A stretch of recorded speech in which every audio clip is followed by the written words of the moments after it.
श्री गणेशाय नमः। श्री रामचंद्राय नमः। श्री हनुमते नमः। जगत का भला करने में महात्माओं का सदा सरल चित्त रहता है। उनका स्वभाव जान कर कहता हूँ कि मुझ बालक की विनती सुनकर राम के चरणों में प्रीति दो।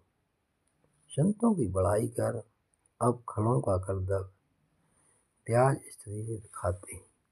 अब मैं दुष्टों की वंदना स्वभाव से करता हूँ। बिना प्रयोजन ही दाहिनी से बाएं हो जाते हैं। जो खल पुरुष हैं वे पराय हित की हानि में अपना लाभ समझते हैं। उजड़ने से प्रसन्न और बनने से दुखी होते हैं। भगवान शिव उनका जो यश अर्थात कथा है वही चंद्रमा है। उसे ग्रहण करने को खल राहु के समान है। यही यदि कहीं कथा में दुष्ट जन प्रवेश करें तो कुतर्क वाक्यों से कथा में विघ्न डालते हैं। जितनी देर कथा बंद रहे वही मानो ग्रहण है। वो पराया काम बिगाड़ने को राजा के समान सहस्त्र भुजा के समान बलयुक्त है। योद्धा जो पराय दोष को हजार नेत्रों के समान सहित देखते हैं। पराय हित जो घी के समान है उसे बिगाड़ने को इनका मन मक्खी की नाई पड़ जाता है। खलों का तेज अग्नि सा, क्रोध महिषासुर का सा होता है। अब पाप अवगुण की धन की धनी कुबेर के समान है। ऐसे कुबेर के पास धन है वैसे इनके पास पाप अवगुण है। इस प्रकार केतु तारा उदय होकर सबका अहित करता है उसी प्रकार यह भी उदय होकर अहित करते हैं।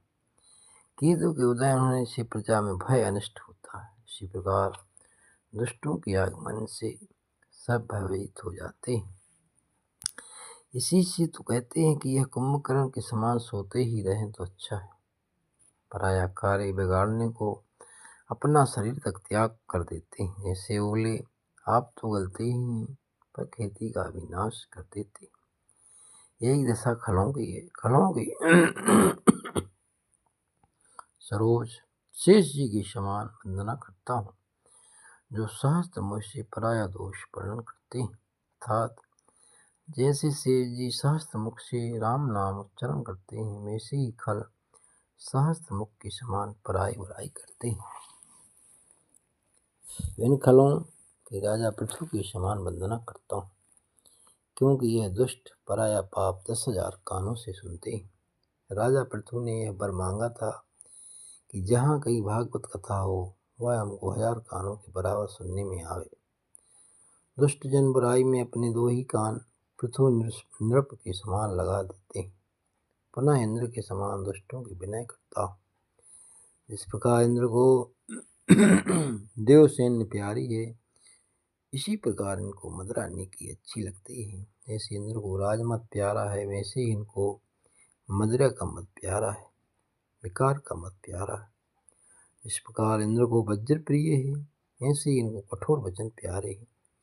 जैसे इंद्र सहस्त्र नेत्रों से पराया मंगल निहारते हैं वैसे ही 2 ही नेत्रों से पराया दोष देखते हैं। यह खल उदासीन रहते हैं अर्थात किसी के नहीं होते और शत्रुता रखते हैं। और की तो कौन कहे अपने मित्रों का भी हित सुनने की जलते हैं। यह खलों की रीति है अथवा मध्यस्थ शत्रु मित्र इन सब का हित सुनकर जल जाते हैं। उदासीन जो शिव उनका शत्रु काम उसके हितकारी भगवान का हित सुनने ही जलने लगते हैं। अथवा यह दुष्ट उदासीनों के भी शत्रु होते हैं। इनकी चरण हाथ जोड़कर सब प्रेम विनती करता हूँ अथवा मैं इनको जानता हूँ हाथ जोड़ता हूँ। यह भी जानने के अर्थ में जानी पाठ है। मैं अपनी ओर से प्रार्थना करता हूँ किंतु वे तो भूल कर भी अपने स्वभाव से न चूकेंगे। पायस खिलाकर कितने ही अनुराग से क्यों न पालो पर कौवे मांस खाना नहीं छोड़ते। अब संत असंतों को एक कोटि में कर विभाग करते हैं कि संत महात्मा और असज्जन दुष्ट दोनों के चरणों की वंदना करता हूँ। दुखदाता दोनों हैं पर कुछ थोड़ा सा अंतर है। साधु पुरुष जब मिलकर बिछुड़ने लगते हैं तब प्राण देते हैं, तब अर्थात महात्माओं का वियोग असह्य होता है।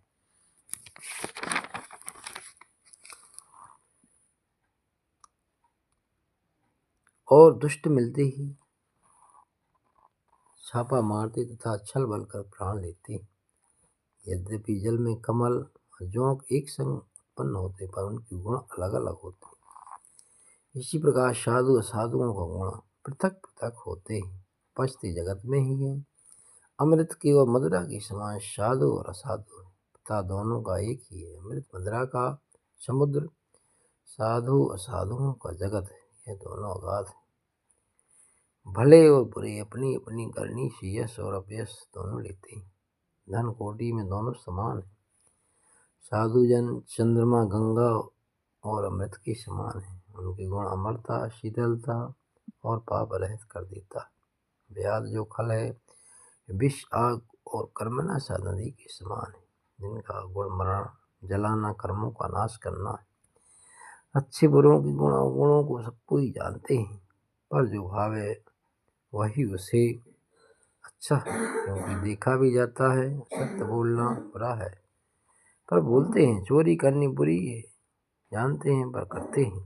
परंतु जो भले पुरुष हैं वे भलाई करने से भलाई पाते हैं, नीच नीचाई करने से निंदा पाते हैं।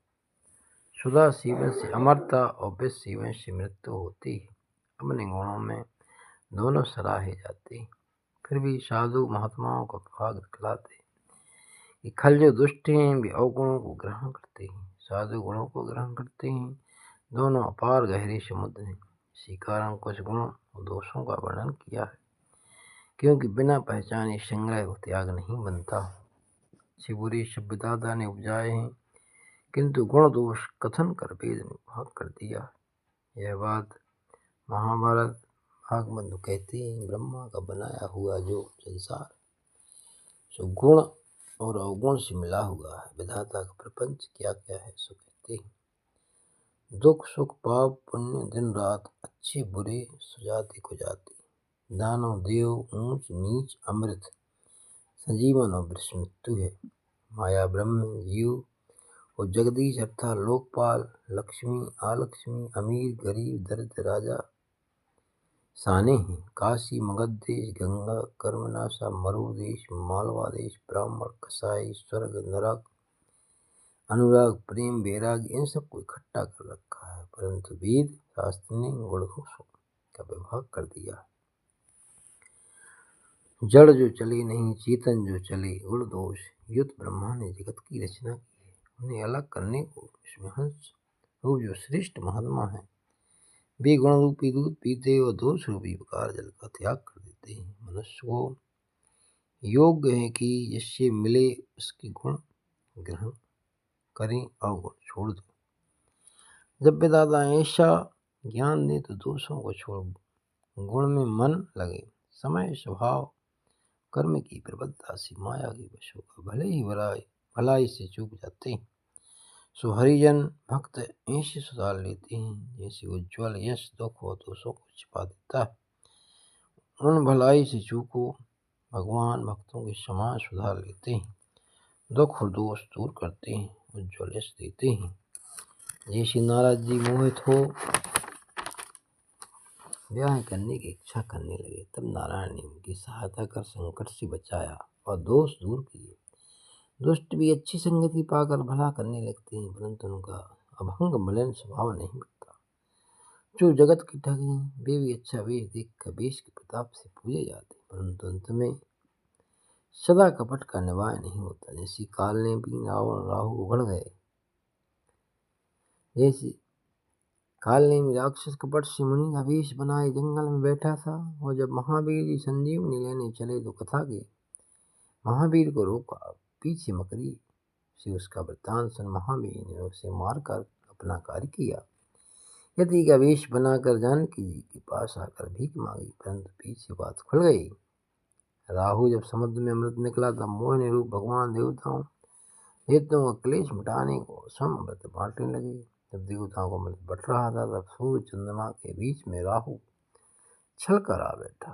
पीछे चंद्रमा सूर्य ने लक्ष्मणों से उसको राक्षस दैत्यजान विष्णु भगवान से कहा। उन्होंने सुदर्शन चक्र से उसका सिर काट दिया, परंतु वह अमृत पीने के कारण नहीं मरा। उस सिर का नाम राहु, धड़ का नाम केतु हुआ। तब भगवान ने उसको 9 ग्रहों में मिला दिया। और जो साधु महात्मा हैं वे चाहे कुवेश में पड़े हैं, परंतु साधुओं का सम्मान होता है। जैसे जगत में जामवंत और हनुमान। कुसंग से हानि और सुसंगति से लाभ है। यह वार्ता संसार और वेद में प्रकट सब कोई जानते। पवन का संग करने से रज आकाश को चढ़ जाती, परंतु वही नीचगामी जल का संग करने से कीच हो जाती। साधुओं के घर के तोते मैना राम राम कहते, असाधुओं के घर के तोते मैना गिन गिन की गाली बकते। जो गुण कुसंगति से काला होता वही विद्यार्थियों के संग से उज्जवल स्याहीपन प्राण लिखने के कार्य में आता है। वही धुआं जल अग्नि पवन के संग से संसार का जियाने वाला बादल हो जाता है।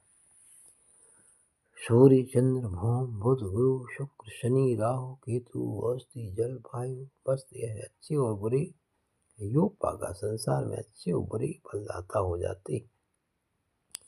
लोग सुलक्षण देखते हैं, अर्थात सूर्य आदि तीसरे स्थान के योग से शुभ अष्टम स्थान में अनिष्ट होते हैं। दवासी रोगी अच्छा हो गया तो अमृत कहलाते, मरण हो गया तो विष कहलाए। यदि गंगा में डालो तो गंगा जल है और नाली में डालो तो त्याज।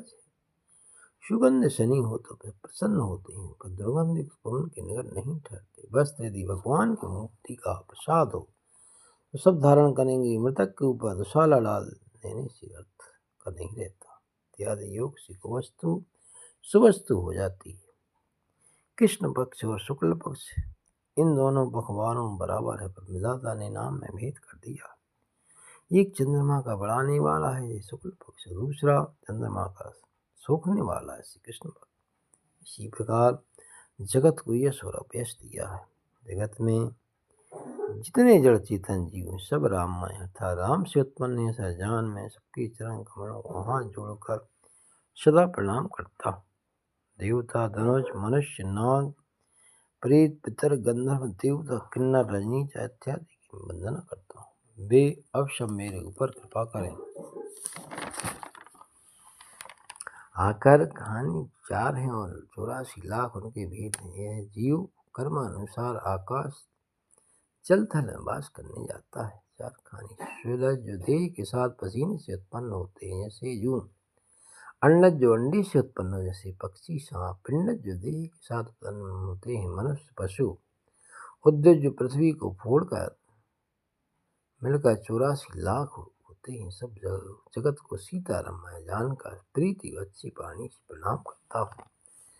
मुझको अपना दास जानकर सब मिलकर सब छल छोड़कर कृपा करो। अपनी बुद्धि बल का मुझको भरोसा नहीं है, इसलिए सबसे विनती करता हूँ। श्री रामचंद्र जी के गुणों की कथा बनाना चाहता हूँ। मति मेरी थोड़ी और चरित्र बड़ा गहरा है। कविता का एक भी अंग और उपाय नहीं सूझता। मन बुद्धि तो रंक है पर मनोरथ राजा है। रुचि बहुत नीच है और रुचि ऊंची तथा अच्छी है। इस रामचरित्र को रचना को अमृत चाहिए, किंतु जगत में छाछ भी नहीं मिलता है। जो भाषा में श्री रामचंद्र जी का चरित्र बनाता हूँ, इस मेरी ढिठाई को सज्जन क्षमा करेंगे और बाल वचन की नाई मन में लगाकर सज्जन मेरे वचन को सुनेंगे। जैसे बालक तोतरी बात कहते हैं, माता पिता वे बातें मन में प्रसन्न होकर सुनते हैं, इससे ही मेरी कविता को बालक के वचन के समान विधि से सुनेंगे। परंतु कुटिल कुविचारी पुरुष तो हंसेंगे, क्योंकि वे तो पराये दोष के ही भूषण धारण करते हैं अर्थात बुराई करते हैं। अपनी बनाई कविता किसको अच्छी नहीं लगती, सभी को नीकी लगती, चाहे वह रसीली हो या फीकी हो। जो पराई कविता को सुनकर प्रसन्न होते मेरे अच्छी पुरुष जगत में बहुत नहीं, थोड़े हैं। जगत में बहुत से मनुष्य नदी तालाब के समान है, जो मेघ का जल पाकर अपनी मर्यादा से बढ़ते हैं। पुण्यात्मा अच्छे पुरुष कोई होते हैं जो दूसरों को बड़ा देखते हैं तो आप भी बढ़ते हैं। जैसे समुद्र कोई चंद्रमा को देखकर बढ़ता है। मेरा भाग्य तो छोटा है, परंतु अभिलाषा श्री रामचंद्र जी के चरित्र बनाने की बड़ी है। वहाँ मुझे एक विश्वास अर्थात भरोसा है कि इसको सुनकर श्रेष्ठ महात्मा सुख पावेंगे और कल हंसी करेंगे। दुष्ट पुरुषों के हंसने से मेरा हित होगा, कारण कि उनके मुख से राम का नाम नहीं निकलता, परंतु इसे देखकर राम का नाम लेंगे यही हित है। जैसे काक कहते हैं कि कोकिला का कंठ कठोर होता है, हंस के ऊपर जैसी बगला पपीहे पर मेंढक जैसे हंसता है, तैसे ही मलिन खल अच्छी उज्जवल बात कहने वाले पर हंसते हैं। जो कविताई की रसिक उनका राम के चरणों में प्रेम नहीं, इस कविता को देखकर हंसेंगे तो उनको यह मेरा काव्य हास्य रसयुक्त होगा सुख देगा। एक तो वह भाषा की कविता, फिर मेरी मति कुछ बहुत नहीं थोड़ी है, इससे हंसने योग्य है, हंसने वाले को दोष नहीं है। जिनका ईश्वर के चरणों में प्रेम नहीं है और ना समझ है, ठीक है, उनको यह कथा सुनकर फीकी लगेगी। भगवान और शिव जी के चरणों में जिनकी प्रीति है तथा बुद्धि में किसी प्रकार की कुतर्कता नहीं, उनको श्री रामचंद्र जी की कथा बहुत मधुर अर्थात मीठी है। यह मेरी रचना महाराज श्री रामचंद्र जी की प्रीति से युक्त है। ऐसा विचार का महात्मा अच्छी वाणी से सराहना करते हुए सुनेंगे। मैं कुछ कवि नहीं हूँ, चतुर नहीं हूँ, संपूर्ण कला और सब विद्या से रहित हूँ। अक्षरों के अर्थ अनेक प्रकार के और विविध प्रकार के अलंकार, छंद, प्रबंध, इनके अनेक विधान अलंकार में अनेक भेद हैं। जैसे चंद्रमुख पूर्ण परम अलंकार है, ऐसे और भी जानो। भावों के भेद, रसों के भेद अपार हैं। कवित्व के दोष गुण गणों के भेद से अनेक प्रकार के होते हैं। स्थायी, संचारी आदि भाव हैं। श्रृंगार, हास्य, करुणा, वीर, रौद्र, भयानक, बीभत्स, अद्भुत, शांति, यह नवरस्य हैं। इस ग्रंथ में कुछ कवित्व का विवेक नहीं वर्णन करता, केवल राम कथा पर रुचि मन माही यह वार्ता सत्य मेरे कोरी कागज पर कर देता हूँ। मेरी कविता में कोई गुण नहीं है, केवल एक गुण है, इसको संसार जानता है, उसी को विचार श्रेष्ठ जन कथा को सुनेंगे जिनके उज्ज्वल ज्ञान है, सो गुण अगली चौपाई में कहते हैं। इस ग्रंथ में श्री रामचंद्र जी का वह उदार नाम वर्णन किया है जो अति पवित्र पुराण वेदों का सार। कैसा यह नाम है? मंगल का दाता, अमंगल का दुख उसका हरने वाला, इसको पार्वती सहित शिव जी जपते। कविता आदि सुंदर अच्छी कवि की बनाई हुई, यदि उसमें राम का नाम न हो तो वह शोभा नहीं पाती। चंद्रमा के मुख सभी प्रकार गहने पहने हुए स्त्री शोभा नहीं पाती। कोई गुण न हो बुरे कवि की बनाई हुई, यदि इसमें राम नाम का अवश्य वर्णन किया हो तो यह जानकर पंडित लोग उसको आदर से कहते हुए सुनते हैं, क्योंकि संत तो भौरे की नाई गुणग्राही होते, राम नाम से प्रयोजन रखते हैं। यद्यपि इस ग्रंथ में कविताई का गुण एक भी नहीं है, परंतु इसमें राम का यश तो प्रकट है। सोई भरोसा मेरे मन में आया है कि सत्संग करने से किसने बड़ापन नहीं पाया। धुआं भी देश को अगर किसी और सुगंध के साथ में करो तो शायद में ही कड़वा छोड़ देता। कविता तो भद्दी, पर इसमें श्री रामचंद्र जी की कथा जगत की मंगल करने वाली उत्तम वस्तु वर्णन की है।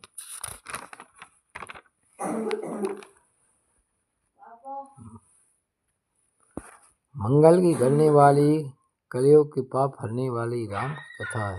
कविता रूपी नदी की गति टेढ़ी है, किंतु परम पावन गंगा की नाई है, कथा टेढ़ी चली है। अयोध्या से जनकपुर, फिर अयोध्या, फिर चित्रकूट, फिर कश्मीर, फिर अयोध्या से चित्रकूट, भरत को जाकर अयोध्या को लौटना, फिर श्री रामचंद्र का लंका से लौटना। इस प्रकार गंगा जी टेढ़ी वही है, पर जल उज्ज्वल है। राम की स्वर्ग का संग यह सत्पुरुषों की मन भावनी होगी। इस प्रकार शिव जी के अंग में लगी हुई मुसान की धूरी पवित्र होती है। राम के यश के साथ मेरी कविता सबको प्यारी लगेगी। चंदन के संग में वंदना करने से लकड़ी का विचार नहीं होता। जब चंदन की वायु और वृक्षों में लगती है तब भी सुगंध पाकर सब चंदन हो जाते हैं। कभी कोई लकड़ी नहीं कहता। काली गौ का जो दूध पीता वह वेद गुण दोष देता है, उसे पान करते हैं। ग्रामीण बोली में राम का यश गाया जाता है, इसे सुजान लोग गावेंगे सुनेंगे, क्योंकि दूध से प्रयोजन है, चाहे काली गौ हो या गोरी। बड़ी माणिक मोतियों की यदि छवि है वैसी वह सर्प पर्वत हाथी के सिर में शोभित नहीं होती है। राजाओं के मुकुट और स्त्री के शरीर में ही मणि माणिक मोती स्वयं शोभा अधिक पाते। इस प्रकार पंडित जन सुकवि की कविता को कहते हैं कि जगह उपजती है अन्य स्थान में शोभित होती। भक्ति के अर्थ ब्रह्मा के घर को छूकर स्मरण करते ही सरस्वती दौड़ी आती। श्री रामचंद्र जी के चरित्र रूपी सरोवर में स्नान कराए बिना वह सरस्वती के आने का श्रम नहीं जाता, चाहे करोड़ों उपाय करे। कभी पंडित ऐसा हृदय में विचार कर पाप दूर करने वाले नारायण के गुण गाते। प्राकृत जनों के गुण गाने से सरस्वती सिर धुनकर पछताने लगती है। हृदय तो समुद्र सीपी के समान है और सरस्वती स्वाति जल ऐसा सुजान कहते हैं। जो अच्छे विचार का मेघ बरसे तो मुक्तामणि रूपी सुंदर कवित्व उपजे। इस कवित्व रूपी मोतियों में शीर्ष युक्त राम के चरित्र रूपी धागे में पोई तो राम चरित्र माला को निर्मल इस हृदय में सज्जन पहनते। जो अनुराग है वो सोई शोभा है। जो इस कराल कलिकाल में जन्म लेते हैं उनका काम तो कौओं के समान अभेद हंसों के समान होता है। वेद का मार्ग छोड़कर कुमंत्र में चलते हैं। कपट का शरीर कलयुग के पापों को बर्तन धोते। ठग राम के भक्त कहलाते हैं, जो कि वास्तव में क्रोध और काम के दास हैं। तिनमें जगत के बीच पहले ही में देख धर्म की ध्वजा ठगने वाले को धर्म ध्वजी करते हैं, पर धर्म की ध्वजा उठावे धंधे में फंसा रहे उसे धिक्कार। मैं जो अपने अब अवगुण कहूँ तो कथा बढ़ जाएगी और पाल नहीं मिलेगा। इस कारण मैंने यदि थोड़े मखान किए हैं, चतुर पुरुष थोड़े में ही जान लेंगे। अनेक प्रकार से मेरी विनय सुर का कोई कथा सुनकर दोष मुझे मत दीजिए। इतने पर भी जो संदेह करेंगे वे मुझसे भी अधिक मतिहीन है। इस कारण मेरे ग्रंथ में शंका करने योग्य नहीं। मैं कभी नहीं हूँ, ना ही चतुर हूँ, यथामति राम का गुण गाता हूँ। कहाँ तो श्री रामचंद्र जी के अपार चरित्र और कहाँ संसार में फंसी हुई मेरी मति। जिस सभा से सुमेरु पर्वत उड़ जाते हैं वहाँ फिर हुई किस गिनती में। अर्थात जिस विषय मुनि गणों की बुद्धि थकत हो जाती है तो फिर छोटों की क्या गिनती। श्री रामचंद्र जी की अधिक प्रभुता इस समझ कर कथा करते मन बहुत डरता है। सरस्वती शेष महेश ब्रह्मा वेद शास्त्र पुराण नीति अर्थात इस प्रकार का नहीं, ऐसा कहकर इसका गुण सदा गाते। इन प्रभु की बड़ाई को सब कोई जानते हैं कि हम उसका यथार्थ नहीं जानते। तो भी कहे बिना कोई नहीं रहा यथाशक्ति का। तहाँ वेद ने ऐसा कारण रखा है कि भजन का प्रभाव बहुत प्रकाश से कहा। वह अनीह अरूप अनामा ईश्वर एक है, माया रहित सच्चित आनंद स्वरूप है। इसका सबसे परे धाम अर्थात वह इंद्रियों से परे है, जो सबसे व्यापक स्वरूप ऐश्वर्य वही निज इच्छा से धारण करके अनित करता है। सो ईश्वर केवल भक्तों के हेतु परम दयालु तीनों के ऊपर प्रेम करने वाला है। इसके भक्तों के ऊपर ममता और छोड़ रहता है। उस करुणानिधि ने क्रोध नहीं किया। गई को बहुरने वाला गरीब निवाज है। सुग्रीव का गया राज्य फिरवा दिया। बलवान साहब रघुराज है। पंडित लोग ऐसा जानकर नारायण का इस वर्णन करते हैं कि हमारी वाणी सफल हो जाए। उसी बल से मैं भी रामचंद्र जी के चरणों में माथा नमाकर राम की गुणगाथा कहूँगा। वाल्मीकि आदि मुनियों ने पहले श्री रामचंद्र जी की कीर्ति गाई है। उसी मार्ग में चलने से मुझे सुगमता हो गई, क्योंकि मार्ग तो वे बना ही गए। अति अपार जो नदी है उनमें तो राजा पुल बनवा देते हैं, तो छोटी छोटी भी चीटी बिना परिश्रम पार कर जाती है। इस प्रकार पूर्वगामियों के कथन में मैं बिना परिश्रम चल सकूंगा। इस प्रकार के बल से मन को दृढ़ करके श्री रामचंद्र जी की शोभायमान कथा बनाऊंगा। व्यास वाल्मीकि आदि तो बड़े बड़े श्रेष्ठ कवीश्वर जिन्होंने आदर पूर्वक भगवान का चरित्र वर्णन किया। मैं उन सबके चरण कमलों को नमस्कार करता हूँ। मेरे सब मनोरथों को पूरा करो। कलयुग के भी कवियों को प्रणाम करता हूँ जिन्होंने श्री रामचंद्र जी के गुण वर्णन किए। जो प्राकृत कवीश्वर परम चतुर हैं, जिन्होंने भाषा में भगवान के चरित्र वर्णन किए हैं, जो हुए हैं, जो हैं और जो आगे होंगे, सबको कपट छल छोड़कर नमस्कार करता हूँ। प्रसन्न होकर यह वरदान दो कि सज्जनों के समाज में मेरी कविताई के सम्मान आदर हो। क्योंकि जिस कविता का पंडित जन आदर नहीं करते वह श्रम व्यर्थ बाल कवि करते हैं। कीर्ति पढ़ाई कविता ऐश्वर्य वही अच्छा है जो गंगा जी के समान सबका हित करने वाला हो। श्री रामचंद्र जी की श्रेष्ठ कीर्ति है कविता बद्दी। इससे मुझे अंदेशा होता है और असमंजस अर्थात दुविधा ही करूँ या ना करूँ, सो तुम्हारी सबकी कृपा से मुझे सुलभ हो जाएगी। टाट में टाट की सियन शोभित होती, पटोल में पटोलन की सियन शोभित होती है। सो मेरी टाट भाषा में श्री रामचंद्र जी के चरित्र की शियन पड़ी हुई शोभित कर देगी। राम यश रूपी रेशम से मिलकर मेरी टाल कविता शोभित हो जाएगी। ऐसा जी में जान का अनुग्रह करो, जिससे मेरी वाणी श्री रघुनाथ जी का चरित्र करने में योग हो। सीधी तो कविता हो, उज्ज्वल कीर्ति हो, तो चतुर उसका आदर करते हैं। जिसको सुन के स्वाभाविक बेर करने वाले शत्रु भी बेर छोड़कर सराहना करते हैं। सो यह बात बना उज्ज्वल मति की नहीं होती। मुझे मति का बल बहुत थोड़ा है, कृपा करो। नारायण का यश कहता हूँ, बार बार निहोरा करता हूँ। श्री रामचंद्र जी का चरित्र मानसरोवर है। कभी वो पंडित उसमें हंस में हंस का बच्चा हूँ। तो मुझ बालक की विनती सुनकर और प्रीति देखकर मेरे ऊपर कृपा लो। अब मैं उन वाल्मीकि जी की चरण कमलों की वंदना करता हूँ, जिन्होंने रामायण बनाई है। कैसी रामायण है कि खरदूषण राक्षस के चरित्र से सुंदर और सुकोमल है। आज वर्णन तो खरदूषण दैत्य का है, परंतु उनकी कठोरता उसमें नहीं आई। मैं रामायण के कर्ता मुनियों के चरणों की वंदना करता हूँ, जो चरण कोमल उज्ज्वल हैं, दोष रहित हैं, कमल कांडे की दूषण रहित हैं। सुखरस मक्खन के समान है। वे चरण कोमल कमल से उज्ज्वल, परंतु कांडे रूपी दूषण से रहित हैं। वे चरण मक्खन से कोमल उज्ज्वल दोष रहित हैं, और दूषण अर्थात खड़ाऊ सहित हैं। एक यजुः शाम अथर्व इन चारों वेदों की वंदना करता हूँ, जो संसार सागर के पार करने को जहाज रूप हैं, जिनको ईश्वर के चरित्र वर्णन करने में स्वप्न में भी खेद नहीं होता।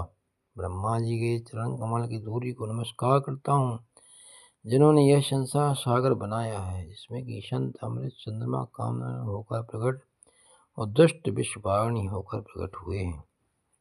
देवता ब्राह्मण पंडित गुरु के चरण कमल को नमस्कार हाथ जोड़कर करता हूँ कि प्रसन्न होगा मेरा उज्ज्वल मनोरथ पूर्ण करें। फिर सरस्वती और गंगा जी को नमस्कार करता हूँ, दोनों पवित्र मनोहर चित्त वाली, जिन दोनों में एक गंगा तो मज्जन स्नान और जलपान से पाप हर लेती है, दूसरा सरस्वती कहने सुनने से विचारने से अज्ञान दूर कर देती है।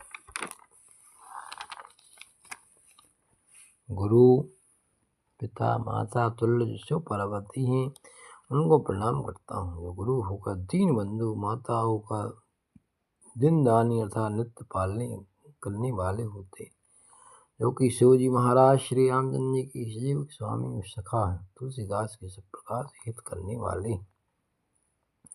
मुनियों ने कहा कि राम और ईश्वर सब श्री रामचंद्र ने कहा। कलयुग की प्रवृत्ति देख शिव पार्वती ने शावर मंत्र ग्रंथ बनाए। इस मंत्रों का वर्णन है, इसके मंत्रों को अक्षर अनमेल है, अर्थ भी कुछ नहीं, केवल जप करने से शिव जी का प्रभाव प्रकट होता, अर्थात सिद्ध होता, अथवा अक्षर है, अर्थ जप करना नहीं, महेश का प्रभाव प्रकट। जो शिव जी मेरे ऊपर प्रसन्न हो, आनंद मंगल की मूल कथा का वर्णन करता हूँ। शिव पार्वती को स्मरण कर उनकी प्रसन्नता को पाकर श्री रामचंद्र जी के चरित्र वर्णन करूँगा। मेरे चित्त में बड़ा चाव है। मेरी कविता शिव जी की दया से ऐसी शोभित होगी, जैसे चंद्रमा के समान सिरा शोभित होता है। जो इस कथा को ध्यान धर कर प्रेम से कहेंगे, सुनेंगे, समझेंगे, वे श्री रामचंद्र जी के चरणों में प्रेम करने वाले होंगे, कलयुग के पापों से रहित हो, आनंद मंगल के भागी होंगे। जो स्वप्न में भी मेरे ऊपर शिव पार्वती की प्रसन्नता है, तो जो कुछ कहूँ वह सब